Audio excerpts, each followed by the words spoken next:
All right, so you're ready to get into the mind of Jiddu Krishnamurti with us. Ready to dive deep. We've got like a whole stack of his work here. We're talking books, journals, even some of his personal notes. Yeah.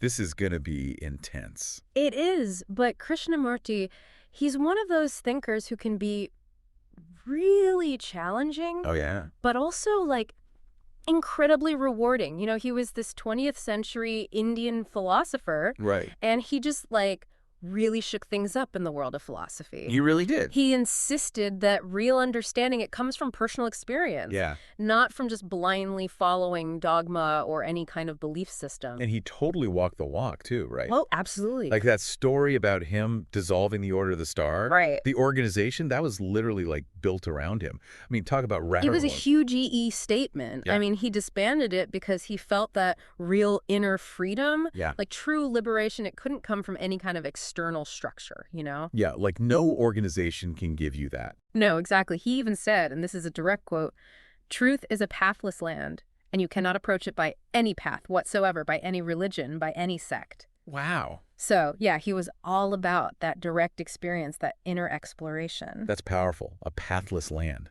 Yeah.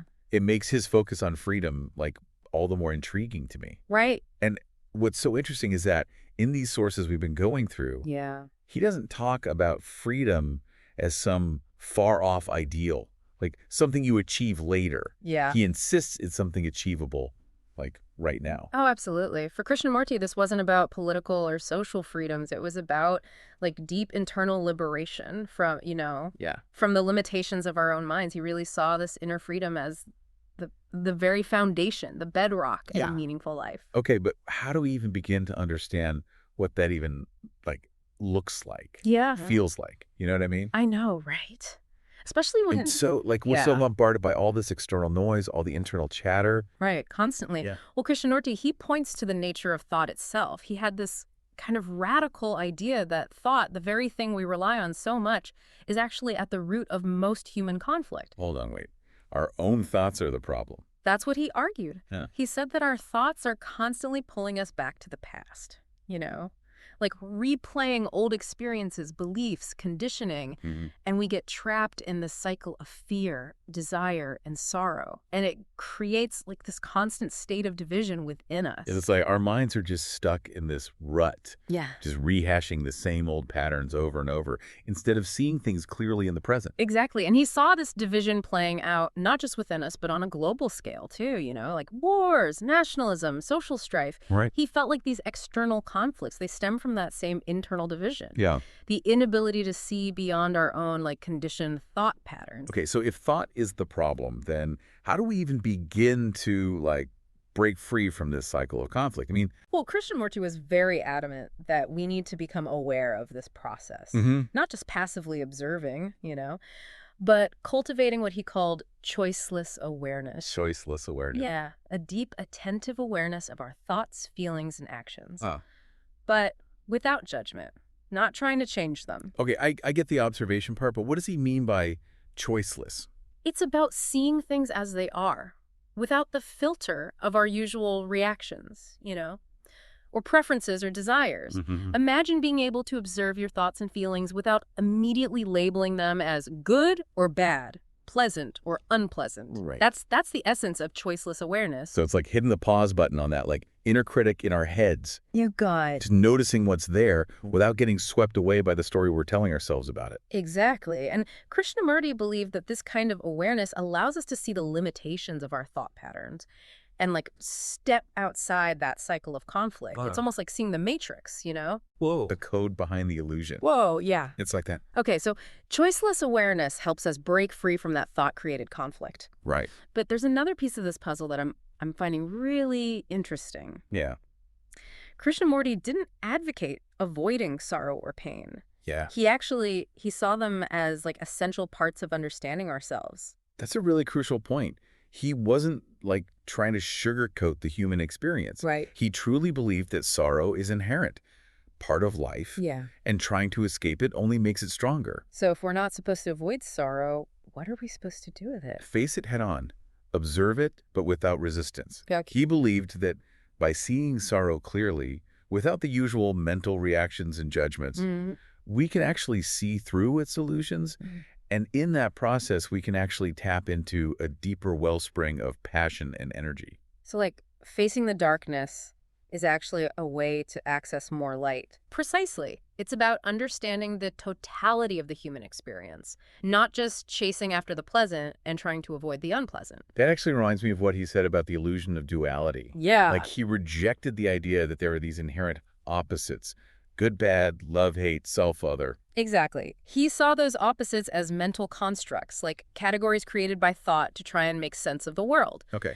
But he argued that fixating on these opposites, Yeah. trying to achieve one and avoid the other, it actually perpetuates conflict. Can you give me an example? I think I'm still, like, wrapping my head around this duality as a trap thing. Sure. Think about violence and nonviolence, right?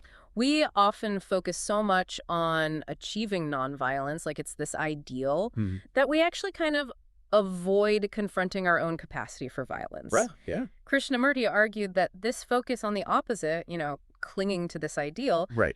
it prevents us from actually dealing with the reality of what is. So instead of getting all caught up in these mental categories, these shoulds and shouldn'ts, Right. he's saying we should cultivate a different kind of awareness. Yeah. Like a clear perception of what's actually happening within us, around us. Yes. Without judgment.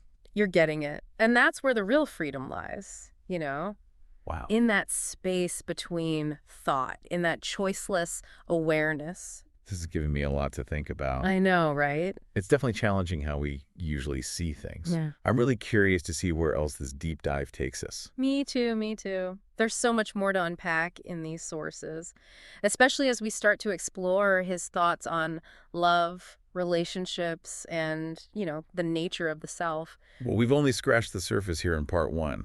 Yeah. Stick with us as we keep going down the rabbit hole with Jiddu Krishnamurti. Thinking about that idea of duality, it's really fascinating how Krishnamurti challenged that whole, traditional idea of self-improvement. Yeah. Like, it's almost like he flipped the script on the whole self-help thing, you know? It seems like he's less interested in fixing ourselves. Yeah. And more about just seeing ourselves clearly. Yeah. Without judgment. Exactly. He argued that true freedom, it isn't about becoming something else. Yeah. It's more about, understanding and transcending the limitations of our conditioned minds. Yeah. He wasn't advocating for some kind of spiritual bypass or denial of, our human experience, but rather, this radical awareness of our thoughts, feelings, and actions, just as they are happening right now in the present moment. Okay, so no more striving for some, idealized version of ourselves. Yeah, no more striving. But how does this, play out in our everyday lives, Right. I mean, how do we bring this kind of awareness into the messiness of relationships, work, all the stuff we face every day? Well, Krishnamurti had some pretty radical ideas about relationships, too. Oh, yeah. I saw them as a mirror, reflecting back our own, conditioning and patterns. He said the relationship between two people is a process of self-revelation. And he wasn't just talking about, romantic love. He was talking about any kind of interaction. Right. Parent-child, teacher-student, even, the fleeting connection you might have with a stranger. So instead of, focusing on changing the other person or trying to fix the relationship, it's about using those interactions to understand ourselves better. Exactly. Man, that could be both insightful and uncomfortable. Yeah, he wasn't really about making things easy or comfortable. He was about truth and understanding. And that requires honesty, vulnerability, a willingness to see the ways we contribute to conflict or suffering in our relationships. Okay, so relationships as mirrors for self-knowledge. I like that. It's a good one, right? Yeah, it's a powerful image. But this makes me think about another key theme that keeps coming up in Krishnamurti's work. Yeah. That seems really, relevant to our listener, the learner. Yeah. He had, a very specific view on what it means to really learn, didn't he? Oh, absolutely. For Krishnamurti, true learning, it wasn't about, accumulating knowledge or information, but more about cultivating, a state of openness, curiosity, and a willingness to question everything. So not just taking things at face value. No, not at all. He was very critical of blind faith in authority, whether it's teachers, experts, or even, sacred texts. And wasn't there a story about him actually, walking out of a university lecture? There is, yeah. Because he felt like the professor was just regurgitating dogma? Yep. He stood up in the middle of the lecture Oh, whoa. and said, "Sir, you are merely repeating what you have read in books. I have come here to learn from your experience, not from books." Wow.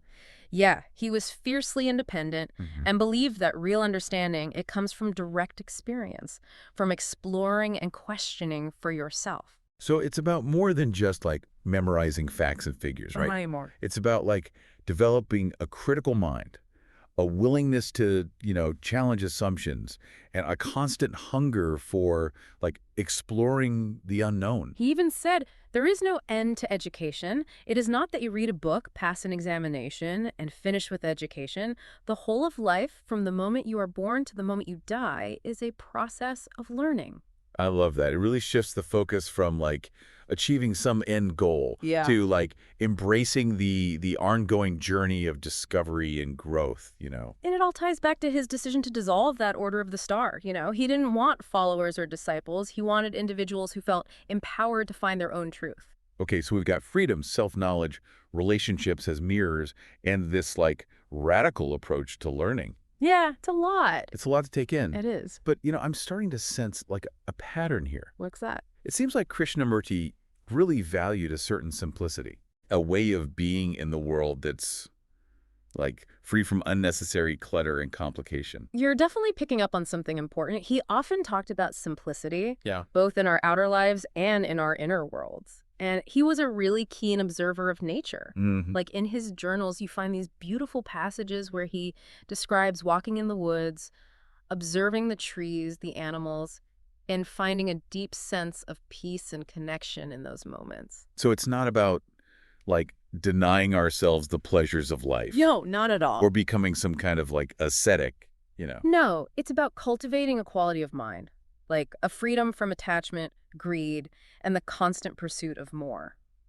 This makes me think about our, increasingly complex and technology-driven world. Yeah. We're constantly bombarded with information and distractions. Right. It's so easy to feel overwhelmed and disconnected. And that's why Krishnamurti's message is like maybe even more relevant today than ever before. He reminds us that true peace and fulfillment, they don't come from accumulating more things or chasing after like fleeting experiences. They come from cultivating a deep connection with ourselves, Right. with each other, and with the natural world. So simplicity isn't just about like decluttering our homes and our schedules. No. It's about decluttering our minds. Yes. Creating space for stillness, Yeah. reflection, and a deeper understanding of ourselves and the world around us. Beautifully said. And this brings us to another key theme in Krishnamurti's work that really resonates with me, the interconnectedness of all things. Right. He often talked about the illusion of separation, that idea that we're like isolated individuals, separate from each other and the world around us. Yeah. And he saw that illusion as like dangerous, leading to conflict, isolation, and a sense of alienation. But he didn't just talk about it abstractly. Right. I remember reading this passage where he vividly describes watching a leaf fall from a tree and realizing that the leaf, the tree, the earth, and he himself were all part of one interconnected process. He had this like incredible ability to connect the mundane to the profound, didn't he? He really did. He saw the interconnectedness of life not just as a philosophical concept, Right. but as like a lived reality, something we can experience directly through observation and awareness. He even said, and this is a powerful quote, "You are the world, and the world is you." Wow. That's a big statement. It is. It like challenges our usual egocentric perspective, doesn't it? It does. It suggests that our actions, our thoughts, our feelings, they all have an impact on the world around us. And it implies a level of responsibility that goes far beyond our individual concerns. So it's not just about personal growth or self-improvement. No. It's about recognizing our interconnectedness Yeah. and living in a way that reflects that understanding. Exactly. He believed that recognizing this interconnectedness is essential for creating a more peaceful and harmonious world. Okay, so we've covered freedom, self-knowledge, relationships as mirrors, a radical approach to learning, simplicity, and interconnectedness. We have. It's a lot. It's a pretty comprehensive vision, for a different way of being in the world. It is. And while Krishnamurti's ideas can be challenging, even radical at times, Right. they offer like a profound and compelling invitation to live more awake, more meaningful and more compassionate life. But how do we, actually put all of this into practice. Right. It can feel overwhelming. Yeah, I know. To even think about transforming our entire way of being in the world. Yeah. Krishnamurti didn't offer a step-by-step program or a set of techniques to achieve enlightenment. He believed that transformation happens organically when we understand the nature of our own minds and see the world clearly without that filter of our conditioning. He talked a lot about the importance of observation, didn't he? He did. Paying attention to our thoughts, feelings, and actions. Yes. But without judgment or the need to change anything. Exactly. He called this choiceless awareness. Right. And he believed that in this state of awareness, we start to see the limitations of our own thought patterns and the conditioned responses that create suffering for ourselves and others. It's like we're stepping outside the movie of our own minds, right? Yeah. And watching it unfold with a sense of detachment. Like we can see the projector, the film, the whole mechanism creating the illusion. I love that analogy. Yeah. That's brilliant. And from that place of detachment, of clear seeing, we can start to respond differently, right? Absolutely. To the challenges and opportunities life throws our way. It's not about eliminating thought altogether. Okay. It's about seeing thought for what it is. Yeah. A tool. It can be helpful. It can be harmful. It really depends on how we use it. Yeah, I'm starting to really see this. When we cling to our thoughts, beliefs, and opinions, we create this barrier between ourselves and the world. Absolutely. Between what is and what we think should be. And that clinging, it creates a sense of separation, of duality. Which leads to, all that conflict, fear, and isolation. So freedom, in the Krishnamurti sense, is about letting go of that clinging, that identification with thought. And allowing for a more open, fluid, and interconnected way of being. Yes. And this is where the real transformation happens. Not through, effort or willpower, but through a deep understanding of the nature of our own minds. Okay, the pieces are starting to come together here. Freedom, choiceless awareness, observation, and understanding the nature of thought. It's a pretty radical and challenging path. But I'm starting to see the potential here. I agree. It is challenging, no doubt. But Krishnamurti, he really believed it was the only happily path that leads to true and lasting happiness, fulfillment. And peace. One thing that really strikes me about his work is that it's not just about personal transformation. It has these profound implications for how we create a better world. Oh, absolutely. If each of us can learn to see through that illusion of separation, to break free from that conditioning that creates conflict and division, imagine the possibilities, for creating a more just, compassionate and peaceful society. It starts with each of us, right? It does. Like transforming our own minds and hearts and letting that ripple outward. Exactly. Remember that quote, "The world is not something separate from you. You are the world, and the world is you." So good. So where does this leave our listener, the learner? Who's trying to make sense of all of this. It's a lot to digest. It is. I think the best advice is to approach Krishnamurti's teachings with an open mind. A curious heart and a willingness to question everything. Don't try to force understanding. Right. Let the ideas marinate. Yeah. Experiment with what resonates and just see where it takes you. And remember, it's a journey, not a destination. Exactly. There's no need to rush to strive for enlightenment. Or to become some perfect version of yourself. No, be you. Just keep exploring, keep questioning, keep learning, and see what unfolds. Beautifully said. All right, so we've been wrestling with this question of freedom, right? How do we actually break free from these limitations of our own minds? If thought itself is the source of so much conflict, sorrow, then how can we even use our minds to transcend our minds?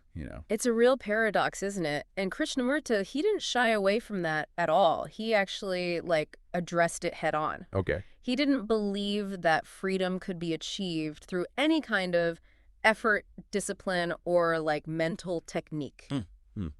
That's pretty counterintuitive. I mean, we usually think about achieving anything worthwhile. Right. It takes effort. Effort, willpower, Yeah. But he actually saw willpower as just another form of conditioning. Okay. He argued that when we try to force ourselves to change, to become something else, we're still operating within that framework of thought, the very thing we're trying to transcend. So if willpower isn't the answer, then how do we break free?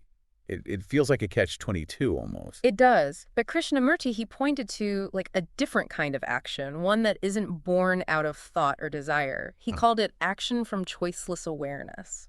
Okay, I'm intrigued, but I think I'm a little lost. Yeah. What does action from choiceless awareness even, like, look like in everyday life? Think of it this way.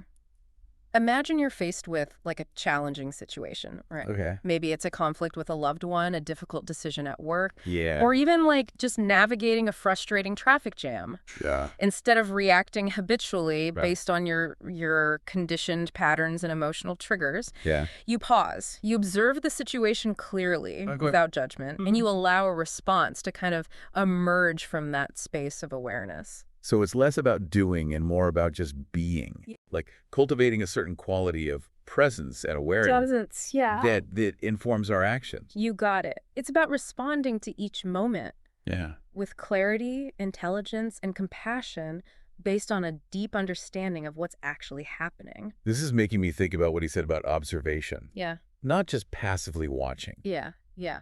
but like really paying attention to our thoughts, feelings, even our like bodily sensations. In the present moment. Yeah. Right now. He believed that through this kind of like choiceless awareness, this deep observation, we begin to see the limitations of our thought patterns. Right. And those conditioned responses that create suffering Right. for ourselves and others. It's like we're stepping outside the movie of our own minds. Yes. And watching it unfold with a sense of detachment. Like we can see the projector, the film. Yeah. The whole mechanism that's creating the illusion. I love that analogy. Yeah. It's great. And from that place of detachment, Right. of clear seeing, we can start to respond differently. so it's not about eliminating thought altogether. No. It's more about just like seeing thought for what it is. Exactly. A tool that can be helpful Right. or harmful, depending on how we're using it. Krishnamurti, he often said that thought itself, it isn't the problem. Okay. It's when we become identified with our thoughts, when we mistake our thoughts for reality, that's when suffering arises. I'm starting to see that, like when we cling to our thoughts, Yeah. our beliefs, opinions, Uh-huh. we create this barrier between ourselves and the world, Exactly. between what we think should be. And that clinging, it creates that sense of separation, of duality, you know, Right. which again leads to all sorts of conflict, fear, and isolation. So freedom in the Krishnamurti sense is about like letting go of that clinging, Yes. letting go of that identification with thought, Let it go. and allowing for this like more open, fluid, Yeah. and interconnected way of being. Yes. And that is where the real transformation happens. Not through effort or willpower, but through a deep understanding of the nature of our own minds. Okay, I think the pieces are starting to come together here.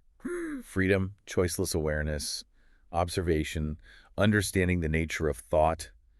It's a pretty radical and challenging path. It is, yeah. But I can see the potential here. I agree. It is challenging, no doubt. But Krishnamurti, he believed it was the only path that leads to true and lasting happiness, fulfillment, and peace. You know, one thing that really strikes me about his work is that it's not just about personal transformation, you know? Right. It has these like profound implications for how we create a better world. Absolutely. Like if each of us can learn to see through that illusion of separation, to break free from that conditioning that creates conflict and division, I mean, imagine the possibilities for creating a more just, compassionate, and peaceful society. It all starts with each of us, right? Yeah. Like transforming our own minds and hearts and letting that ripple outwards. Precisely. Remember that quote.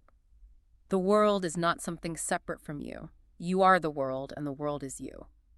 So good. It's a good one. So where does this leave our listener, the learner, who's trying to make sense of all this? It's a lot to digest. I think the best advice is to approach Krishnamurti's teachings with an open mind, a curious heart, and a willingness to question everything. Yeah. Don't try to force understanding. Let those ideas marinate. Okay. Experiment with what resonates and see where it takes you. And remember, it's a journey, not a destination. No need to rush or strive for enlightenment or to become some like perfect version of yourself. Just keep exploring, keep questioning, keep learning, and see what unfolds. Beautifully said. Well, that wraps up our deep dive into the world of Jiddu Krishnamurti. We hope this exploration has given you a new perspective on freedom, thought, and the potential for transformation that lies within each of us. Until next time, keep diving deep, keep questioning, and keep learning.